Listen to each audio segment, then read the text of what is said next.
Jacob wakes up and God speaks to him and he says, arise, get out of Shechem, and go back to Bethel. Okay, so I wanted to give you this whole picture. And so God calls him out of the trauma into new identity. His daughter's been raped. His sons have murdered every person in the city. And that's why the Bible says fear fell on all the cities as they passed through. Because they heard stories about how 2 guys killed an entire army. But murder doesn't come without pain. Trauma and blood. And Jacob wakes up and tells his family, before we go, the first thing we got to do is bury our strange gods. Somewhere from there to here, we started worshiping other things. Somewhere from meeting with him at the rock and being in his house, I picked up idols to survive. I picked up things that I worshiped more than God. You say, what's an idol? Let me tell you what an idol is. Number one, an idol is something in your life that's more important than God. That you see as more important to God. Maybe you prioritize, maybe your passion, maybe your decisions, maybe your identity, maybe your dependence is in that thing.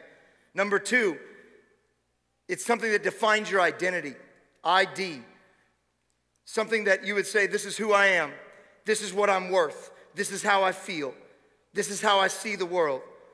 Number three, it occupies your heart. That's how you know if it's an idol. Your thoughts are always thinking about it. Your desires are always thinking. Your emotions, your imagination, your hopes and your fears revolve around this thing.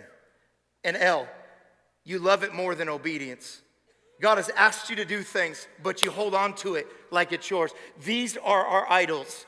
How do I know if I have an idol? Is it one of these things? Is it important above God? Is it defining my identity? And is it occupying my heart? And do I love it more than obedience? God says to us today, bury your idol before you go back to Bethel. I'm calling you back to the place I first met you. But in order for you to go up and receive new identity, you can't go with what you've picked up along the way.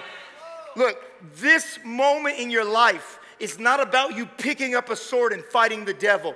This moment of your life is about you picking up a shovel and burying the things the devil added to your life. Many will be willing to pick up the sword and get out of here, devil, but very few people will be willing to pick up the shovel and bury something that they've found as an idol in their life. What if a generation started burying idols at Shechem? What if a generation said, I'm about to get up out of Shechem, but I'm getting out of here different because I'm burying the things I've brought to Shechem. You can't bury something if you're not willing to name it. I encourage you to name it. Write it down. Say what it is. Say my image. Maybe it's your phone. Maybe it's your addiction. Maybe it's the entitlement. Maybe it's unforgiveness. Maybe you need to confess to the shovel today. You can't bury something you won't name. Number two, you have to bury the idol by removing what feeds it. What feeds the idol in your life? Is it an app that fuels comparison? Is it a relationship that keeps pulling you away from God? Stop following certain accounts that shape your idolatry and say, God, I'm going to live a call to your name. You got to name it. You got to remove what feeds it. And you got to change your clothes. He didn't only call them to bury their idols. He said, change your garments. They were wearing garments that reflected their pagan worship. God said, we're about to wear new garments to where we're going. Before we get there, we're going to dress as if we're already there. Before we go back to the place God's calling us, we're going to put on identity, holiness, and preparation. Come on, in their time, they would wear garments that reflected their idols they worshiped. They would have chains that protect them and tokens of rituals that they worshiped. God's not only calling you to leave behind your idols, he's calling you to leave behind the clothes you wore that represented them. Come on, today we need to take off the clothing of fear. We need to take off the clothing of depression. We need to take off the clothing of anxiety. And we need to dress for where we're going, to where God's calling us. You can't wear the clothes of Shechem to where God's calling you to. You have to be cleansed. You have to be separated. You have to be spiritually ready. God's calling you home, back to Bethel, not to leave you the same, but to give you a new name. You can't have the new call with the wrong identity. You can't have the new purpose with the wrong loyalties. You can't have the new destiny with the wrong story or the wrong God. If you're going to go up to Bethel, you can't look like Shechem. God's calling you up and out, but he's also calling you to trade what you're wearing. God won't dress you in your new clothes until you undress the old you. Some clothes that fit you now won't fit you in your future. You have to disrobe yourself from the last season of trauma, of shame, of insecurity, of pride, of what's called you, who it's called you, what you used to be, how you were born, bad habits, secret sins, toxic coping, scrolling till you numb yourself numb, false identities, labels that we've carried around. Oh, they're the funny one. Always being funny to mass pain. Oh, they're the tough one, afraid to be vulnerable. Oh, they're the perfect one, striving for performance. Oh, they're the broken one, identity shaped by your wounds. No, it's no more time for comparison and needing validation and obsessed with image, self-image. It's time to take off what we're wearing. Not only bury our idols in Shechem, but leave these clothes in Shechem too. Because where we're going, God has a new outfit, a priestly garment. He wants to trade you the garments of mourning for the oil of gladness. He has something new for you, fearless.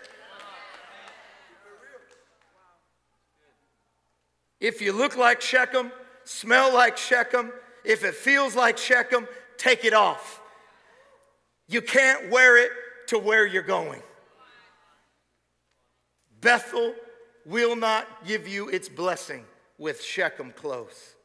So they take off their earrings and they bury their false gods and they take off their clothes. They are done with this place called Shechem. Shechem is the middle ground. Shechem is the shoulder. It's not the road, it's the off-ramp. It's where the tire broke down. It's where you were never called to be, but somehow you ended up there just getting by, just making life happen. And God still has a call to you, Jacob. I know your name's still deceiver. I know your name's still hill grabber. I know you're still defined by your past and you're living like it. But God is calling you out of this trauma, out of this season, out of this moment. And he's calling you back to the place he met you. And he gets there and the Bible says he builds an altar. And at that altar, God reminds him of his new name. He said, your name's not Jacob. Remember, Jacob, when you wrestled with me before you met with Esau? Before you wrestled with man, you wrestled with me. And I gave you the favor, the limp, the ability to meet with your brother. Before you were blessed, you wrestled with me and I marked you. See, some of us need to take a moment to remember all the times where God marked you from here to there to back. And he comes back to the very place he started.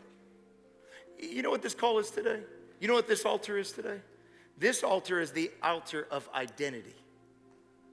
Did you know you can only find your true identity if you go back to the very first place you met him?